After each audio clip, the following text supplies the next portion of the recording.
Alright, so it's 2005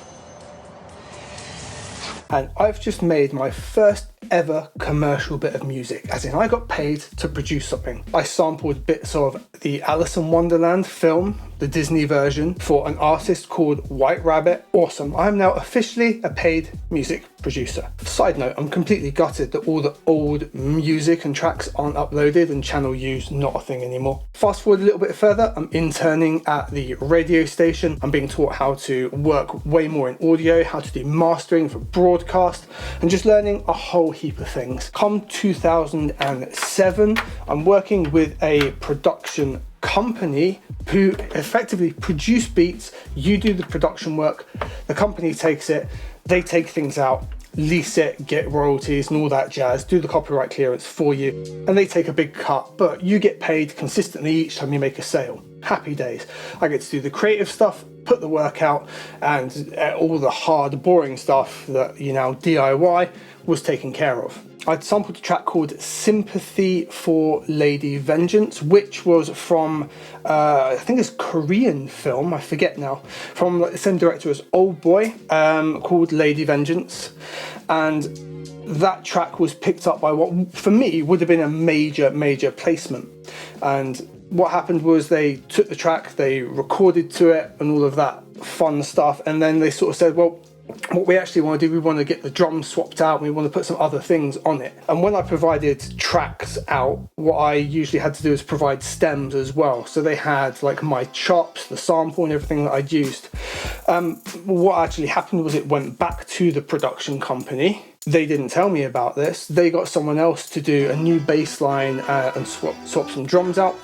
And that person got the credit for the beat production and everything else, which I was livid about. I'm not going to say who they were, and I'm not going to say what the track was. Maybe you can go and find the sample and backtrack it and figure it out if you really want. I'm not throwing shade for something that happened all those years ago. I've been doing this for almost 2 decades now. However, that hurt me big time. I pulled everything I'd ever done away. I took everything I'd ever done off of SoundClick and MySpace, it probably was at the time.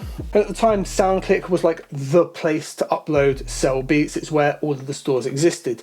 There were faces back then that you may still know now. Sean Devine was there around the same time. Anno Domino Beats was there, Cinema Beats, and the slew of producers that made up Shadowville all still exist today, along with many others. My good friend Ray, rest in peace, who produced multiple tracks for this fantastic album called Blood Brothers by Outer Space. If you like this kind of thing, it's an album you should absolutely listen to if you haven't. Ray's work is on that, and it's just, mwah, what a beautiful album that is. Many years from there, I stopped putting out my hip-hop based production, and I went from what was Undersound Beats and became Unders and started producing more drum and bass.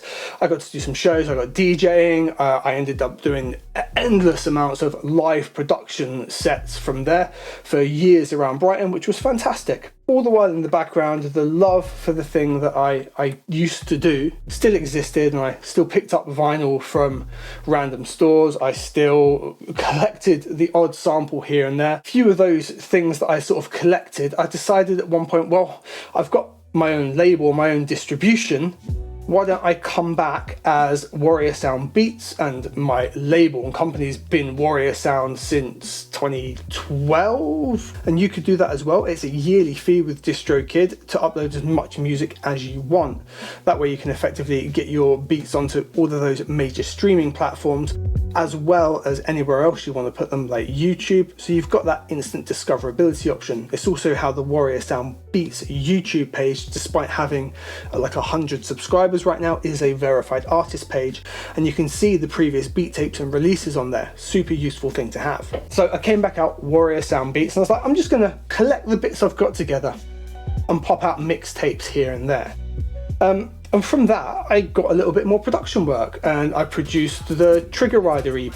Some are locked up and some passed away. Someone answered the phone, must have nothing to say. And some other projects come along from that, which was really good. And I was starting to get more and more regular production work, along with starting this channel and lifting that up, all kinds of other little bits, which was great. See, deadlines and briefs started to become like the jail that locked me into doing this particular type of sound and just grabbing this particular loop and grabbing this particular thing over and over and over.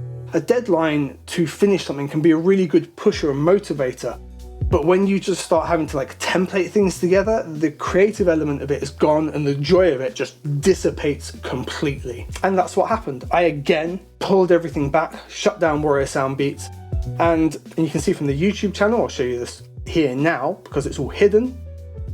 I didn't post anything or put anything up or out for 5 whole years. But that didn't mean I was idle. Instead, I set something different. And I made it so that Friday was create day.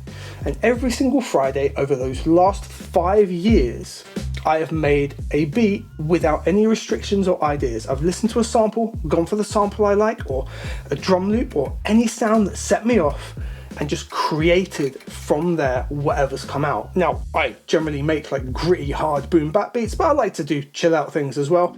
Depends on my mood and where the sample takes me, or where the vibe takes me, or what I played on the keys, where that took me. And I committed to that for 5 solid years. And now it's time to start putting everything back out again. And the secret power to this is I've now basically got a hidden stash. So I can pick and choose and finish off, master and put out the key things that I want. And hopefully I can attract some listeners in with that. And if they ask, have you got anything else exclusive? Yeah, I'm sat on 200 other tracks that I could show you and handpick for you and present just to you as exclusive options. I've got that back catalogue already to work with. And now, anytime I've got a Friday where I can take maybe an extra day, or I want to just have a few hours to create something, it doesn't matter whether that happens, it doesn't matter whether something gets finished or the idea is fantastic and brilliant. I can just work on it, create it, decide what to do with it, and I've still got a huge backlog of everything. I'm not stuck on the content beat making treadmill. I'm still going to put out a couple of beat tapes. There is one coming very soon, but I don't have to push them out every few months. Art and music that you really love is born from not following a trend or not copying another artist, but creating something that inspires you and gets you flowing and you going. And something I've really discovered in this process is a new workflow as well. And I'll link that video up here. It'll be the next one to go up after this, which it shouldn't work, but it's working so well for me that I've managed to finish up about 260 different instrumentals, and they are going up consistently now back on Warrior Sound Beats, which also means I've got a massive backlog. So there's no pressure for me to create trends and copy and template music.